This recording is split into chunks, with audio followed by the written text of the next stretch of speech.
नमस्कार, मी मंदार जोशी. तारांगणमध्ये आपलं खूप खूप स्वागत. रसिको, येत्या 11 तारखेला फुलवंती हा चित्रपट रिलीज होतो आहे आणि त्यात अतिशय महत्त्वाची भूमिका साकारतो आहे तो गश्मीर महाजनी.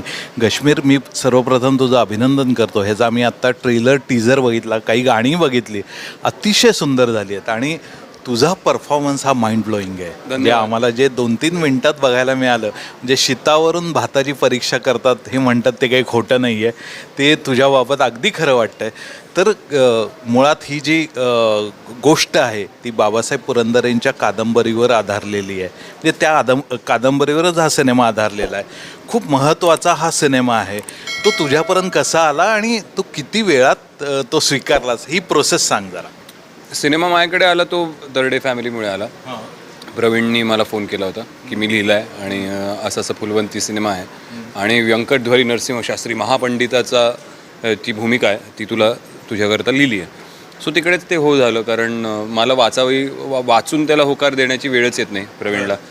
कारण तो लिहिताना मला खूपदा जाणवतं की तो संवाद लिहिताना कदाचित माझा आवाज ऐकू येत असेल त्याला, की हा संवाद असा बोलणार दादा किंवा असं होणार वगैरे वगैरे. सो इट्स अंडरस्टूड की त्यांनी लिहिलं आहे म्हटल्यावरती मी करणार आहे.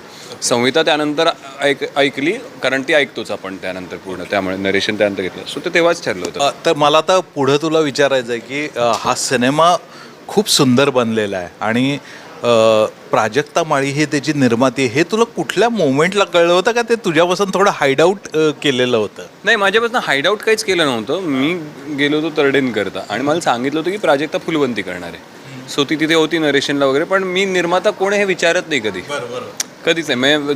प्रवीण बरोबर नाही, कारण माझं असं असतं की हां आपण करतोय सिनेमा, होणार. सो ते फॅमिलीसारखंच अफेअर असतं, फॅमिली फिल्म असल्यासारखं. त्यामुळे मी विचारलं नाही आणि त्यामुळे असं काही कोणी हाईड नाही केलं. पण मला माहितीच नव्हतं की ती निर्माती आहे. मी सेटवरती गेल्यावरती मला नंतर 3-4 दिवसानंतर, सेटवर शूटिंग 3-4 दिवस केल्यानंतर एका क्षणी कोणीतरी म्हटलं की अरे हो, तीच तर प्रोड्युसर आहे. त्यावेळेस कळलं. आणि ह्याचं जे टायटल आहे फुलवंती, म्हणजे ते फिमेल सेंट्रिक टायटल असल्यामुळे ऑब्वियस आपल्याला माहितीच होतं की ह्या सिनेमाचा मुख्य फोकस हा फुलवंतीवर असणार आहे. म्हणजे हा प्रश्न मी तुला ह्याच्यासाठी विचारतोय की ॲज अन ॲक्टर अशावेळी कस लागतो की आपण हा सिनेमा निवडावा का न निवडावा, आपले शेड्स काय असतील किंवा आपल्या रोलचं लेंथ काय असेल, ह्या गोष्टी तू बारकाईने बघितल्या होत्यास का या सिनेमाला होकार देण्यापूर्वी? नाही, पण एक लक्षात घ्या, प्रत्येक सिनेमाला एक पॉईंट ऑफ व्ह्यू असतो आणि तो एकच पॉईंट ऑफ व्ह्यू असू शकतो. सिनेमा 4 पॉईंट ऑफ व्ह्यूमधून तुम्ही बघायला गेला तर सिनेमा गणतो. त्यामुळे फुलवंतीच्या पॉईंट ऑफ व्ह्यूने सिनेमा ह्यात काही वादच नाही आहे. पण म्हणजे व्यंकटध्वरी नरसिंह शास्त्री का नाही करावा किंवा इन्सिक्युरिटी बाळगावी की तिच्या पॉईंट ऑफ व्ह्यूने, पण तिच्या पॉईंट ऑफ व्ह्यूने सुद्धा पाहताय कोणाला तुम्ही? व्यंकटध्वरी नरसिंह शास्त्रीलाच पाहताय. ती सगळ्यात जास्त अफेक्ट कोणामुळे होतीये? व्यंकटध्वरी नरसिंह शास्त्री.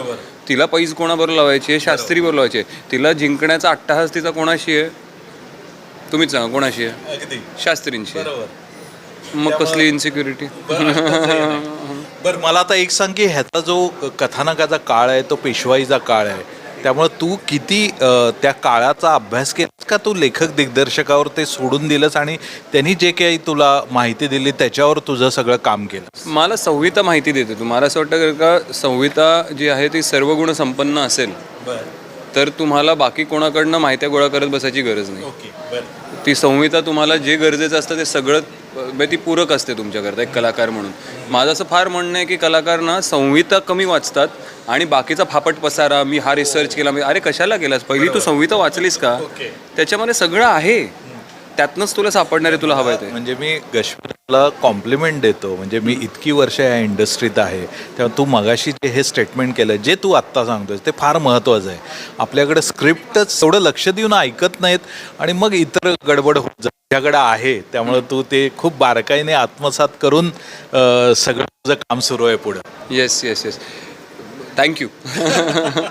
मला आता पुढची प्रोसेस जाणून घ्यायची आहे की तुमची दोघांची जी कॉम्प्लिमेंट करताय, म्हणजे ह्यात जी 2 कॅरेक्टर असतात त्यांचं एकमेकांना परस्पर पूरक अभिनय हा फार महत्त्वाचा असतो. तो मला तुझ्यात आणि प्राजक्तामध्ये दिसला. तर होतं का ते हळूहळू बिल्ट झालं? ट्युनिंग म्हणजे कसं ना, सेटवरती खूप प्रोफेशनल नातं होतं. कारण एकतर जबाबदारीने करण्याचा सिनेमा होता, त्याच्याबरोबर कुठे छेडछाड त्याच्यामध्ये तुम्ही पेशव्यांचा काळ, पेशव्यांचा दरबार दाखवताय, त्यातली पात्र आहेत. म्हटल्यावर त्याच्यावर जास्त छेडछाड तुम्हाला करता येते, त्यामुळे हलगर्जीपणा कुठेही होऊन चालणार नाही. त्यामुळे प्रत्येकजण खूप फोकस्ड होतं कामावर. त्यामुळे तिकडे जे ट्युनिंग होतं ते प्रोफेशनल ट्युनिंग होतं, कारण तीही फोकस्ड होती, मीही फोकस्ड होतो. आमची मैत्री ही प्रमोशनच्या काळात झाली, कारण आता चित्रपट करून झाला आहे, तुम्ही रिलॅक्स झाला आहात, तर मग गप्पा गोष्टी, थट्टा मस्करी या सगळ्या गोष्टी सुरू होतात. त्या आता तुम्ही आज आमच्या ट्रेलर लॉन्चलाही पाहिलंच असेल, थट्टा मस्करी सुरूच होती. सो ती मैत्री अशी घट्ट मैत्री आमची प्रमोशनच्या काळात. तुमची ही पोस्ट शूटिंग मैत्री मला खूप इंटरेस्टिंग वाटली. हो, पूर्णपणे. अगदी ना. हो. खूप धमाल करताय तुम्ही आता खूप धमाल करतोय. बरोबर. एखादा मोमेंट शूटिंग दरम्यानचा की जो कायम तुझ्या आयुष्यभर सोबत राहील असा काही प्रसंग? किस्सापेक्षा ना मला हे ब्रीदवाक्य जे सापडलं व्यंकटध्वरी नरसिंह शेरकर, कायम ती भूमिका करताना मला सतत जाणवत होतं की बुद्धिमत्ता ही खूप शांत असते, नेहमीच शांत असते. कारण ती येऊन खूप बोलते आणि मग तो एखादं वाक्य बोलतो आणि ते एक वाक्य बोलल्यावरती वाद संपतो. आणि असं पॅसिव्ह अग्रेसिव्ह कॅरेक्टर करताना ना ह्या अशा काही गोष्टी तुम्हाला सापडतात. आणि मला ते मी ते माझ्या सोशल मीडियाच्या हँडलवर आता ते वाक्य लावलं की बुद्धिमत्ता ही नेहमीच शांत असते. खूप बोलायचं नाही, आपलं कृत्य, आपलं कर्म हे दाखवून देतं आपलं जे काय म्हणजे आपली वैशिष्ट्य काय आहेत किंवा आपलं बळ काय आहे, ती बळाची बाजू आपल्या कर्मातनं दिसून येते. आणि तुझी जी इमेज आहे किंवा तू जे आत्तापर्यंत काम केलं आहेस म्हणजे एक वेगळ्या पद्धतीचा तुझा चार्मिंग पर्सनॅलिटीचा हिरो आहे आणि ह्यातलं जे तुझं लुक आहे तो कम्प्लिटली डिफरंट आहे, काहीतरी वेगळं बघायला मिळतोय. हे ॲज अन ॲक्टर ज्यावेळी तू हे स्वीकारलंस, आपण थोडी रिस्क घेतोय किंवा आपण ही घ्यायलाच पाहिजे असं काही तुझ्या मनात विचार होता? नाही, मला नाही वाटत व्यंकटध्वरी नरसिंह शास्त्री हे अजिबात कुठल्याही कलाकाराकरता रिस्की कॅरेक्टर आहे. मला असं वाटतं व्यंकटध्वरी नरसिंह शास्त्री अत्यंत चार्मिंग आहेत. मला असं वाटतं त्यांना पाहता क्षणी त्यांचा रुबाब. म्हणजे मी तुला का विचारलं, आजच्या काळात कोणताही टॉपचा हिरो टक्कल केलेली व्यक्ती लगेच स्वीकारेल असं मला नाही वाटत. मला माहीत नाही, मी इतरांबद्दल काही बोलू शकत नाही, कारण ते म्हणतील की अरे आम्ही असं कधीच बोलू नाही, आम्हाला पण आवडलं असतं शास्त्री बुवांची भूमिका करायला. पण नाही, त्या टक्कलच्या नाही, कारण ते कॅरेक्टर प्रचंड चार्मिंग आहे. चाणक्य हा प्रोटोटाईप आम्ही ठेवला होता, चाणक्यांसारखा असेल असं आम्हाला दिसत होतं, मला आणि तरडेला. सो त्या पद्धतीने त्यांना उभं केलं आहे आम्ही. बरोबर. एकंदरीत तू ज्या विचाराने हा चित्रपट स्वीकारलास ती कम्प्लिटली प्रोसेस तू एन्जॉय केलीस या सिनेमात, रोल वाईज किंवा एकंदरीत एक्सपिरियन्स शूटिंगचा? करेक्ट, खूप जास्त एन्जॉय केली. हो, मज्जा आली मला. आणखी काही आपल्या प्रेक्षकांना काय आवाहन करशील या निमित्ताने? आव्हान याच निमित्ताने मी हेच करीन की 11 ऑक्टोबरला तुमच्या जवळच्या चित्रपटगृहात इंग्लिश सबटायटल्स सोबत हा चित्रपट रिलीज होतोय. त्यामुळे मराठी प्रेक्षक वर्ग तर 100% गर्दी करणार आहे थिएटरला, पण त्याबरोबर जे अमराठी फॅन्ससुद्धा आहेत, ज्यांना मराठी सिनेमा बघायचा आहे आणि त्याचा आस्वाद घ्यायचा आहे, त्यांनी जरूर जाऊन हा चित्रपटगृहात पाहावा, कारण सबटायटल्समुळे तुम्हाला तो समजणार आहे आणि एन्जॉय करता येईल. एक शेवटचाच प्रश्न विचारतोय, कारण तो मला खूप महत्त्वाचा वाटतोय. तुझे जे वडील आहेत रवींद्रजी, त्यांच्यावर लोकांनी इतकं प्रेम केलं आणि ते प्रेम तुलाही आता मिळतं आहे, तर मला वाटतं ही खूप महत्त्वाची गोष्ट आहे. आणि त्यांच्या पावलावर पाऊल ठेवून तू तर चालतोच आहेस, पण काही वेगळेपणाही तू आणतोयस, तर तेही तुझं काम कुठेतरी बघत असतील अशी तुला जाणीव होत असती?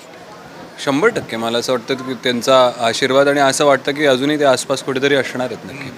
आणि त्यांच्या आईवडिलांच्या आशीर्वादाशिवाय काही खरं नाही. म्हणजे ते जरी तुमच्या जवळ नसले, जरी तुमच्या सोबत नसले, तरीसुद्धा कुठलीही आई किंवा कुठलेही वडील आपल्या मुलाकरता हे कायम त्यांच्या मनातून जे काही येईल बाहेर ते चांगलं आणि आशीर्वाद ह्याच पद्धतीचं असेल. त्यामुळे 100%. 11 तारखेला हा चित्रपट रिलीज होतोय, बाकी तुझं कोणतं काम येतं अगदी थोडक्यात काय सांगशील? पुढच्या आठवड्यात टीजर येणार आहे नवीन चित्रपटाचा, तुम्ही पहा तेव्हा. खूप छान.